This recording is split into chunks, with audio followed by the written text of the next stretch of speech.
Hello students. मैं हूं नीरज गुप्ता और मैं आपके सामने एक ऐसा क्रैश कोर्स लेके आया हूं जिसकी हेल्प से आप अपना एग्जाम बड़े इजीली क्लियर कर सकते हो। ये कोर्स मैंने स्पेशली उन बच्चों के लिए बनाया है जिन्हें एग्जाम टाइम में बड़ी प्रॉब्लम होती है कि इतने थोड़े टाइम में कैसे तो सिलेबस की तैयारी करें, कहाँ से नोट्स इकट्ठे करें, कहाँ से क्वेश्चन उठाएं, कैसे पता चले कि पिछले साल के कौन से क्वेश्चंस आए थे। तो मैंने ये ऑपरेटिंग सिस्टम का सिलेबस ऐसे डिजाइन किया है कि इसे जस्ट कुछ वीडियो में देखने के बाद आप अपना फटाफट से अपना सिलेबस क्लियर कर सकते हो। मैंने इसकी वीडियो इस तरीके से डिजाइन की है कि पहली वीडियो के अंदर मैंने आपको ये बताया है कि इसके अंदर कौन कौन से इंपॉर्टेंट क्वेश्चन बनते हैं जो एग्जाम में बार बार आपके रिपीट हो रहे हैं। सेकंड, ये मैंने जितने भी क्वेश्चंस लिखे हैं इनको मैंने बहुत अच्छे तरीके से यूनिट वाइज सेट कर दिया है कि यूनिट 1 में कौन कौन से क्वेश्चन आए हैं, यूनिट 2 में कौन से, इस तरीके से। पहली वीडियो मेरी है जिसमें मैं सिर्फ आपको एक्सप्लेन कर रहा हूं ये इंपॉर्टेंट क्वेश्चन कौन कौन से बनते हैं। सबसे बड़ी बात, कई बार ऐसा होता है कि एक क्वेश्चन लैंग्वेज चेंज कर करके बार बार आपके सामने रखा जाता है और बच्चा कंफ्यूज हो जाता है कि ये अलग क्वेश्चन है और वो अलग। मैंने इसमें और में ऑप्शन भी डाल दिया कि इस क्वेश्चन को ऐसे ऐसे पूछा जा सकता है।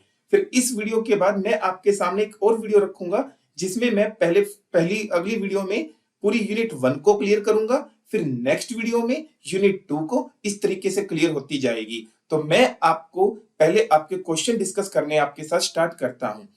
आपने इतने में सिर्फ ये काम करना है, एक नोटबुक लेनी है और एक पेन लेना है और आपको अपना जो जो सुनते जाओगे उनके नोट्स बनाते जाने हैं। देखिएगा, क्रैश कोर्स का मीनिंग होता है जिसमें हम आपको ज्यादा टाइम नहीं दे सकते, लेकिन मैंने थोड़े से ही टाइम में आपको ज्यादा से ज्यादा समझाने की पूरी कोशिश की है।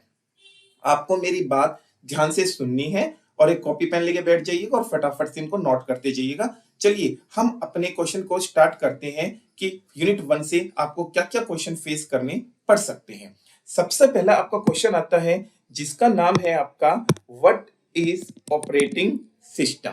ये तो वैसे ही हमारा बेस क्वेश्चन है जो आपको 100% मिलने वाला ही है। यस, मैं आपको पहले एक्सप्लेन कर रहा हूं यूनिट 1 के क्वेश्चंस जिसमें हमारा सबसे पहले क्वेश्चन क्या रहने वाला है, व्हाट इज ऑपरेटिंग सिस्टम।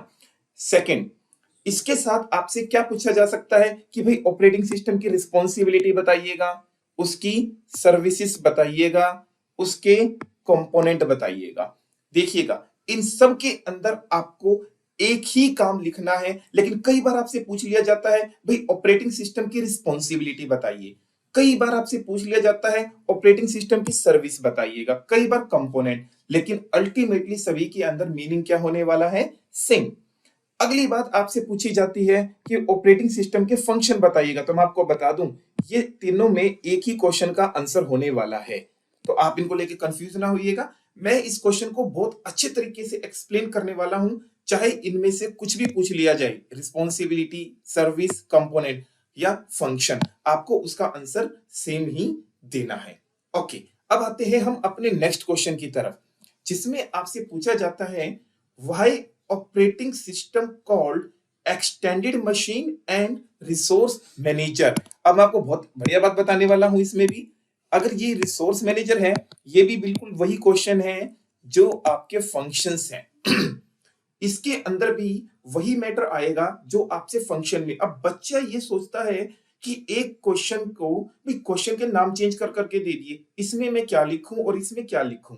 और हाँ, इसके अंदर मैं जो आपको स्पेशल बात बताने वाला हूं वो ये है कि जब बच्चे के सामने क्वेश्चन आते हैं तो वो ये भी कंफ्यूज हो जाता है कि कितने मार्क्स का क्वेश्चन कितने पेज पे लिखा होना चाहिए। स्पेशली मैं आपको बताऊंगा कि 8 मार्क्स में क्वेश्चन आता है तो कितने पेज पे लिखो, 16 में आता है तो कितने पेज पे लिखो। और कई बार ऐसा भी होता है जैसे यहां हो रहा है कि फंक्शंस ऑफ ऑपरेटिंग सिस्टम पूछ लिए गए हैं आपसे, और आपसे एक क्वेश्चन क्या पूछ लिया गया है कि ये एक्सटेंडेड मशीन या रिसोर्स मैनेजर क्यों है। यस, इन दोनों में सेम आंसर आने वाला है, लेकिन मैं आपको बता दूं कि आपने एज इट इज सेम नहीं लिखना, उसको कैसे चेंज करके लिखना ये भी मैं आपको बताने वाला हूं कि अगर आपके सामने ऐसी सिचुएशन आ जाए तो कैसे उसे टैकल करना है। ओके, तो हम बढ़ते हैं तीसरे क्वेश्चन की तरफ जिसमें आपसे पूछा गया है classification of operating system. Means operating system कितने टाइप का हो सकता है।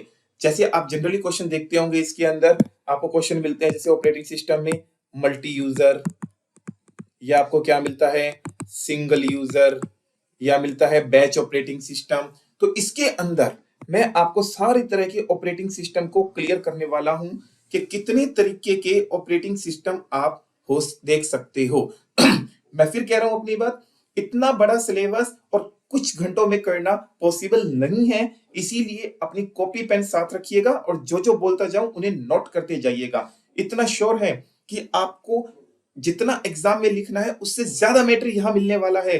आपको कोई नोट्स की जरूरत नहीं पड़ने वाली, किसी बुक की, किसी सैंपल पेपर की, किसी की हेल्प आपको नहीं लेनी है, इसी से आपका सारा काम चल जाएगा। ओके, मैं फिर इसमें बता दूं, single user operating system, multi user, batch operating system, एक और होता है आपका टाइम शेयरिंग ऑपरेटिंग सिस्टम। ये सारे ऑपरेटिंग सिस्टम इसके अंदर आपके क्लियर होने वाले हैं, real time, multitasking network. Okay, next है क्वेश्चन नंबर 4। इसमें हमारे पास ये छोटे छोटे क्वेश्चन बार बार हमसे पूछ लिए जाते हैं, जैसे प्रोसेस की स्टेट क्या है, पीसीबी क्या है, थ्रेड, इंटर प्रोसेस कम्युनिकेशन। एक क्वेश्चन बदल बदल के आपसे पूछा जाता है, कभी इंटर प्रोसेस कम्युनिकेशन या कभी कोऑपरेटिंग प्रोसेस। यस, ये दोनों बातें आपस में लिंक हैं, लेकिन कई बार बच्चा कंफ्यूज हो जाता है कि इंटर प्रोसेस को कहां से लाऊं और मैं इसमें कोऑपरेटिंग प्रोसेस में क्या करूं। हाँ जी, और एक क्वेश्चन और पूछ लिया जाता है आपसे, कॉन्टेक्स्ट स्विचिंग, या आपसे पूछा जाओ ये क्वेश्चन या कॉन्टेक्स्ट स्विचिंग, ये दोनों एक दूसरे से रिलेट करते हैं। और अब हम अपनी यूनिट स्टार्ट करने वाले हैं जिसमें ये बताएंगे एक एक क्वेश्चन को कि कैसे कैसे इनको एक्सप्लेन करना है। ठीक है, ये मेरी फर्स्ट यूनिट आप ध्यान से देख सकते हो दोबारा। सबसे पहले है व्हाट इज ऑपरेटिंग सिस्टम और उसके फंक्शंस, रिस्पॉन्सिबिलिटी पूछी गई है। सेकंड, ऑपरेटिंग सिस्टम को रिसोर्स मैनेजर या एक्सटेंडेड मशीन क्यों कहा जाता है। थर्ड, ऑपरेटिंग सिस्टम की क्लासिफिकेशन। फोर्थ, ये आपसे छोटे छोटे क्वेश्चन यहाँ पे पूछे जा रहे हैं। ठीक है, तो ये आपकी अगर बात की जाए तो यहाँ आपकी फर्स्ट यूनिट मेरी तरफ से कंप्लीट होती है। 101% आपको इसमें से एग्जाम आपको मिल जाएगा। ओके, अब मैं अपने सेकंड यूनिट के क्वेश्चन की तरफ मूव करता हूं। यस, सेकंड यूनिट के अंदर जो मेरे क्वेश्चन आते हैं, ये मेरी सेकंड यूनिट है, जिसमें आपके सामने पहला क्वेश्चन बनता है, what do you mean by deadlock. Deadlock की यहां एक पूरी यूनिट के अंदर पूरा एक सेक्शन है और उसमें पॉइंट ही आपके 3 बनते हैं, डेडलॉक का प्रिवेंशन, डेडलॉक का डिटेक्शन और उसकी अवॉइडेंस। यहां वो एक क्वेश्चन में पूरा चैप्टर आपसे पूछ लेता है, तो मैं आपको राय देता हूं, आपको अलग अलग करने से अच्छा मैं सिर्फ 20 मिनट के अंदर पूरा डेडलॉक आपके सामने एक्सप्लेन कर दूंगा। फिर चाहे आपके सामने प्रिवेंशन आए, चाहे डिटेक्शन आए, चाहे अवॉइडेंस आए, आपको टेंशन लेने की बिल्कुल भी जरूरत नहीं है, क्योंकि सिर्फ 20 मिनट के अंदर आपके सामने ये बिल्कुल पूरा प्रेजेंट होने वाला है। अब इसी के अंदर आपसे क्वेश्चन पूछा जाता है, व्हाट इज बैंकर एल्गोरिथम। अब देखा जाए, बैंकर एल्गोरिथम कुछ नहीं, डेडलॉक अवॉइडेंस है।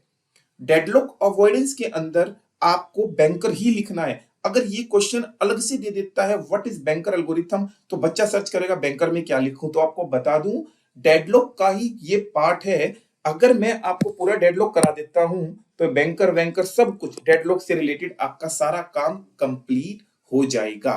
ओके, तो यूनिट 2 का एक क्वेश्चन आपका यहां कंप्लीट होता है। अब हम आते हैं सेकंड क्वेश्चन की तरफ। इसमें आपसे पूछा गया है कि शेड्यूलिंग क्या है। एक चैप्टर आता है आपके सामने जिसका नाम है सीपीयू शेड्यूलिंग। इसमें बच्चे के सामने कई सारे पॉइंट होते हैं, शेड्यूलिंग, शेड्यूलर, उसका परफॉर्मेंस क्राइटेरिया या शेड्यूलिंग क्राइटेरिया, या एक क्वेश्चन और पूछा जाता है बच्चे से शेड्यूलर के टाइप, जिसमें क्या लिखता है, लॉन्ग टर्म शेड्यूलर या मीडियम टर्म शेड्यूलर या शॉर्ट टर्म शेड्यूलर। ओके, तो इन सबको हम इसके अंदर एक्सप्लेन करने वाले हैं और इन 2 क्वेश्चनों पे ही आपकी यूनिट 2 को पैकअप कर देते हैं।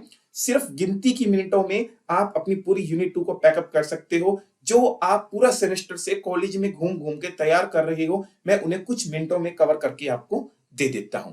ओके, अब हम मूव करते हैं अपनी थर्ड यूनिट की तरफ। थर्ड यूनिट के अंदर सबसे पहले हमारा एक चैप्टर आता है जिसका नाम है मेमोरी मैनेजमेंट।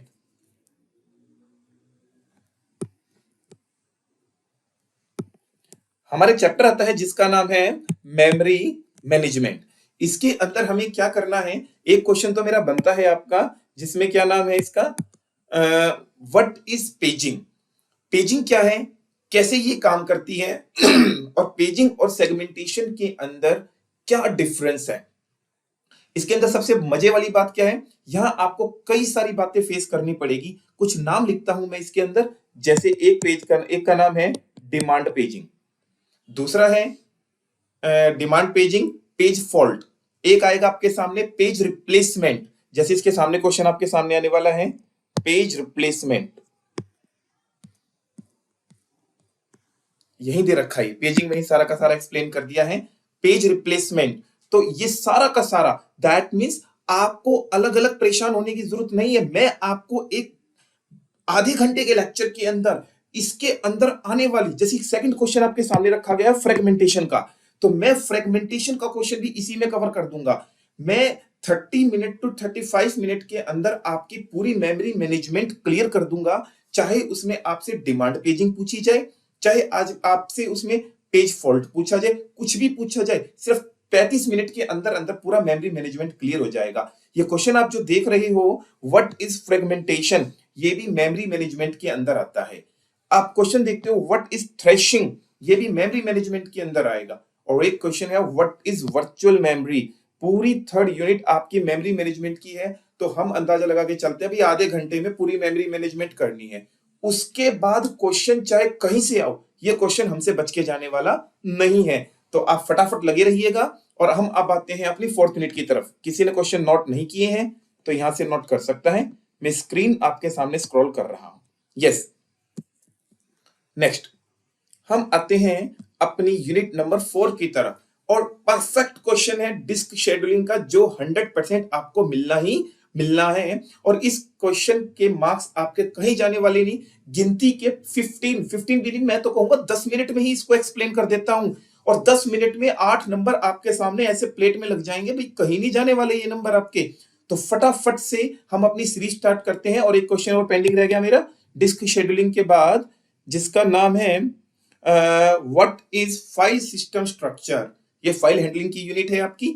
और इसके अंदर आपसे पूछ लिए जाते हैं इसके allocation method, contiguous, linked allocation, index allocation. ये तो चलो हमारी क्वेश्चंस की बात हो गई है। अब फटाफट से, अरे क्वेश्चन और है इसका, फ्री स्पेस मैनेजमेंट। ठीक है, ये दोनों क्वेश्चन तो है हमारे फाइल हैंडलिंग के, यानी कि क्वेश्चन नंबर 2 और क्वेश्चन नंबर 3, ये है हमारे फाइल हैंडलिंग के और ये है डिस्क शेड्यूलिंग का। अब इन क्वेश्चन को एक्सप्लेन करने की बारी आती है। और मैं आपसे कहूंगा कि पहले तो आप एक बार इन क्वेश्चन को अच्छे से टैली कीजिएगा कि यूनिट 1 में क्या आ रहा है, 2 में क्या, 3 में क्या और 4 में क्या। और बस फटाफट कॉपी पेन उठाइएगा और मेरे अगले वीडियो की तरफ मूव कीजिएगा, जहां मैं यूनिट 1 को जीरो से एक्सप्लेन करने वाला हूं। और आप बस देखते जाइएगा कैसे आज की आज तारीख में कुछ घंटों में आपका ऑपरेटिंग सिस्टम क्लियर हो जाता है। तो इस वीडियो को यहीं खत्म करते हैं। और एक बात और, अगर आपने हमारा चैनल सब्सक्राइब नहीं किया है तो जल्दी से कर डालिएगा, क्योंकि मैं जल्दी ही और सब्जेक्ट की वीडियो भी बना के इसके ऊपर डालने वाला हूं, ताकि आपको एग्जाम से बहुत रिलीफ मिल सके और जल्दी से बिना नोट्स बुक्स वगैरह के आपकी सारी तैयारी यहीं करवाई जा सके। तो इस वीडियो में यहीं खत्म करते हैं। Thank you.